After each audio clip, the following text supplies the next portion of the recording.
Salute to Canada also went to St. John, New Brunswick in 1981. Right. And there's a terrific repartee there. That's the Loyalist City. Yeah, the Loyalist City.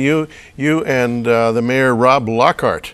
Again, this is 28 years ago, and you're looking very dapper in a Loyalist hat. But isn't that a beautiful part of the country? That's St. John. Absolutely gorgeous.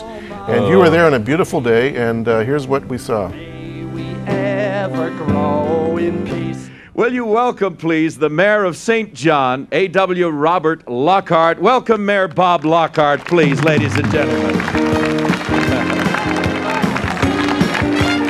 Thank you, Bob. Thank you for coming. Welcome, David. I feel welcome. You are indeed most welcome, not only for the special work that you're doing for the Lord, but the special contribution that you're making to Canadian unity. We're all, as Canadians, very proud of David. Thank you very, very much. And this here, the mayor gave me just before we went on the air, and you're going to have to explain this to me. Now, why is that hat sort of curved up like that? Was it just to be sort of a fancy dude? Well, as you know from your own parentage, the Loyalists were very practical people.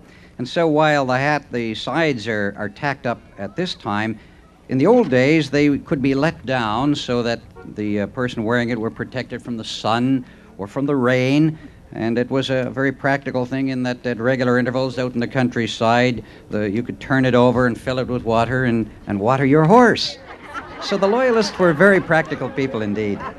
Well, thank you. And, all right. I've officially had it put on. Now, is that sort of a rakish angle? Is that right? Like that, I think. You know, this is terrific. And to see all of those people there, David, you had a sense from the get-go that when you started with National Christian Television 32 years ago, that the Lord was calling you to pastor Canada, really, not because you had such a big sense of your own importance, but because you had a sense that the Lord really cared about all those people out there who in many cases weren't being reached by local churches for whatever reason or didn't have a local church. As you traveled the country, as you did this, was it satisfying for you? Was it fulfilling for you? Yeah, very, very much. Telsat Canada, you know, the satellite organization said every time I see someone from there, they'll say, "Have you put it in the Guinness Book of Records yet?" No one ever, it depends which one is talking to me, either stupid enough or brave enough to do anything like that. 25 cities in 31 days, live satellite uplink. First time that was ever done across Canada. We had Big Mo, you know, from Global Television that we rented, and we had what we called the Stagecoach. We had a big semi that was made so the side would fold down twice and make a platform, and then there were a green room in there for the guests and so on in the Stagecoach. And I put the finger on everybody I could to help us. My brother-in-law, who's a truck driver, he was our driver for that Harold Hodgins, the Stagecoach, and so it just had. It brought Canada together, I think, in the most amazing way. Political leaders, lieutenant governors, prime ministers, leaders of the opposition, you know, premiers. We had people from all walks of life, ordinary Canadians and people who had made some kind of were famous somehow, maybe perhaps.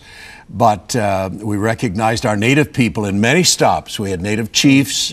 And it was the most unusual event that I have ever participated in, period. Now, 25 cities in 30 days, 31 days, surely there had to be one experience that wasn't so positive. There's got to be a funny story or something that just went off the rails in that trip. Well, tell me about it. I'm trying to think. Actually, God was with us. Things went well. They went well. I mean, you can get lost. Like when Benedict Arnold, our U.S. viewers, God love you, Benedict Arnold, of course, led the Continental Army to try and smarten up those northern 5 colonies of Britain that didn't agree with the revolution, and he got lost in the bush somewhere down there in Quebec and never did make it to Montreal. Well, 10 years later, you did something of similar impact. In fact, it was called Impact Canada. In 1991, we pulled out of the archives just a little promotional roll here. Yeah. That's Queen's Park, I think, Toronto. Yeah. And then across the country here, boy, what a beautiful country we live in. Magnificent. Absolutely. From sea to shining sea. You have That's one of our Circle Square Ranch. That's Alberta, That's the Alberta Circle Ranch. Square Ranch. We have 9 of those across the country. There's our glorious flag. And this is a street scene. You know, we are the world right here in this land, Jim.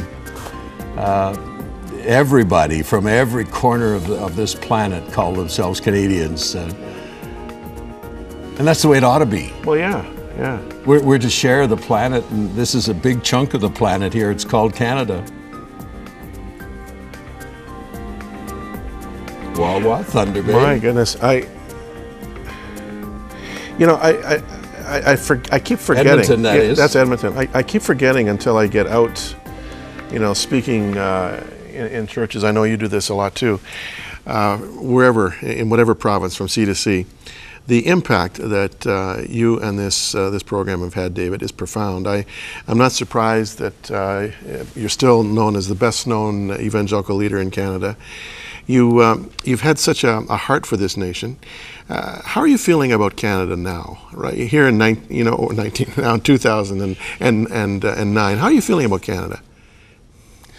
Well, let me just say, when our former Prime Minister Brian Mulroney was on the stand recently, and a former Liberal cabinet minister, very prominent person whose name I won't use. And I said, David, we need to pray for Brian Mulroney. This was a Liberal. Right. We've all come short of what we could do and could be, and so on. I believe that I, more than anyone, have come short.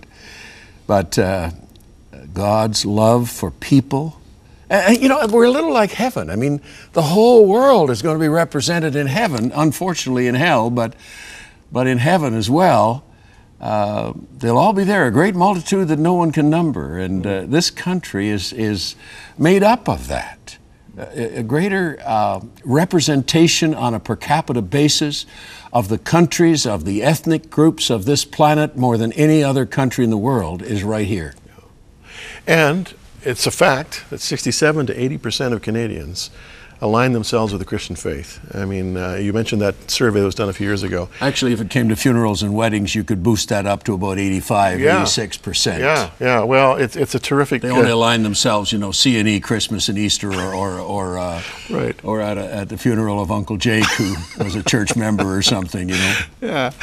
Something that I'll never forget, and I was here during this time, was your involvement in the Quebec referendum. Mm-hmm. I remember you were in Quebec City, and I was here, and sometimes we threw back and forth, you on location to the studio here and then back to you.